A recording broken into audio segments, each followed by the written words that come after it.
संध्या live आवाज महाराष्ट्राचा। नमस्कार, मी सेजल देशमुख आणि तुम्ही पाहत आहे संध्या लाईव्ह। पुरंदर तालुक्यात होणाऱ्या आंतरराष्ट्रीय विमानतळाला बाधित 7 गावातील लोकांनी मोर्चा काढून विरोध दर्शवलाय। खानवडी, पारगाव, मुंजवडी, एकतपूर, वनपुरी, उदाचीवाडी येथील शेकडो ग्रामस्थ, सर्व ग्रामपंचायतचे सरपंच, उपसरपंच सदस्य या मोर्चामध्ये सहभागी झाले होते। काळे झेंडे, विमानतळ विरोधी फलक, विमानतळ विरोधी घोषणा देत शिवतीर्थ चौकातील छत्रपती शिवाजी महाराज, डॉक्टर बाळासाहेब आंबेडकर, महात्मा फुले यांच्या पुतळ्याला पुष्पहार अर्पण करून सासवड नगरपालिका ते नवीन प्रशासकीय इमारत असा मोर्चा यावेळी काढण्यात आला। यावेळी पुरंदरचे तहसीलदार विक्रम राजपूत, सासवड पोलीस स्टेशनचे वरिष्ठ निरीक्षक ऋषिकेश अधिकारी यांना याबाबत निवेदन देण्यात आले।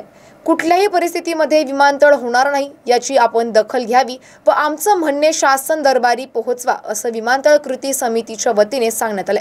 यावेळी एका शेतकऱ्याने जर माझी जमीन गेली आणि विमानतळ उभे राहिले तर मी आत्महत्या करीन अशी धमकीच तहसीलदारांना दिली। संध्या लाईव्हचे प्रतिनिधी राहुल शिंदे।